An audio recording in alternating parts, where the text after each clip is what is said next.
Assalamualaikum warahmatullahi wabarakatuh. Perkenalkan, nama saya Indriani, NPM 180025. Baik, kali ini saya akan membahas pertemuan kelima dari tugas manajemen klaim, yaitu membahas tentang implementasi review utilisasi atau disingkat dengan IRU. Baik, untuk yang pertama kita akan membahas dari pengertian review utilisasi, yang merupakan pengendalian utilisasi pelayanan kesehatan yang diterima oleh peserta agar terlaksana secara efektif, bermutu, dengan biaya yang efisien, yang merupakan suatu surat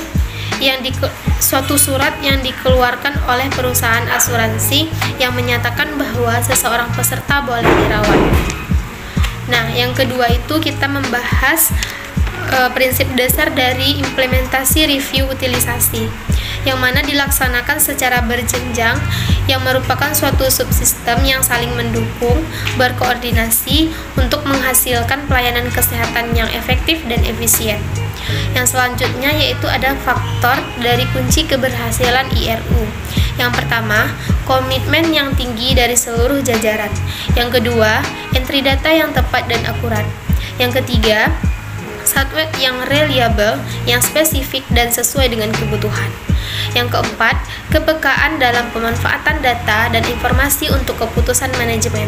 Dan yang terakhir, faktornya itu konsisten dan persisten pada seluruh pelaksanaan dan rangkaian kegiatan.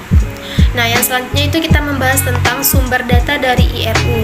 Yang pertama itu ada data rekam medik, yang merupakan data catatan rekam medis diketahui seluruh informasi pelayanan medis yang diberikan oleh pemberi pelayanan kesehatan.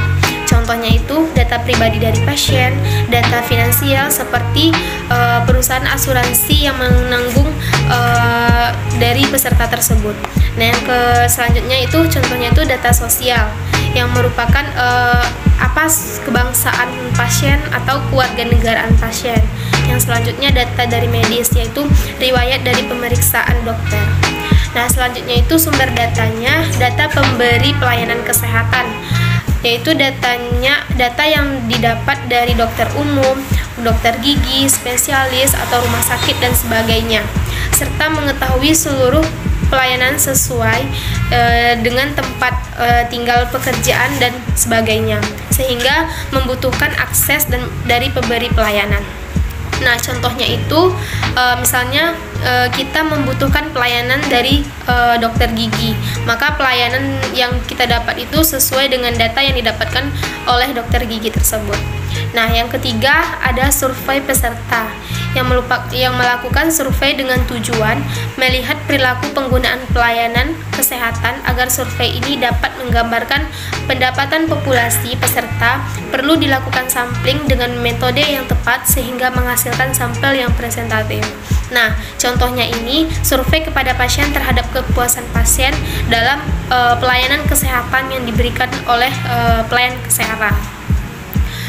Dan tujuannya yang dianggap penting untuk pengambilan suatu keputusan. Nah, yang terakhir sumber datanya itu data pembanding, yang mana data yang pembanding ini data yang diperoleh dari perusahaan asuransi dan data referensi biro statistik.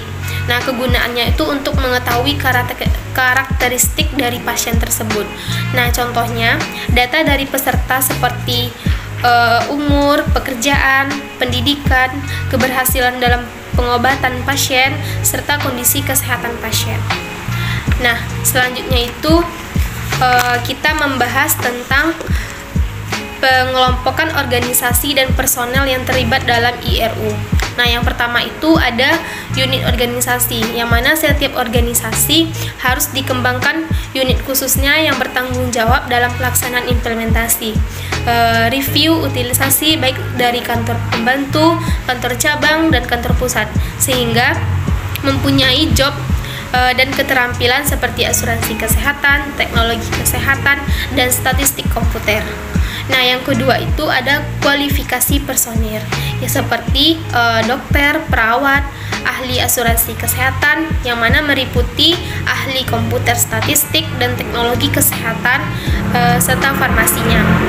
Adapun tugas dan personal dari IRU dari kualifikasi personel ini, yang pertama yaitu tugasnya sebagai data collection, yang kedua data analisis, yang ketiga feedback, yang keempat intervention, yang kelima yaitu menyusun indikator standar.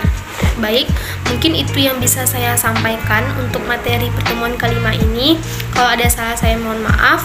Terima kasih. Wassalamualaikum warahmatullahi wabarakatuh.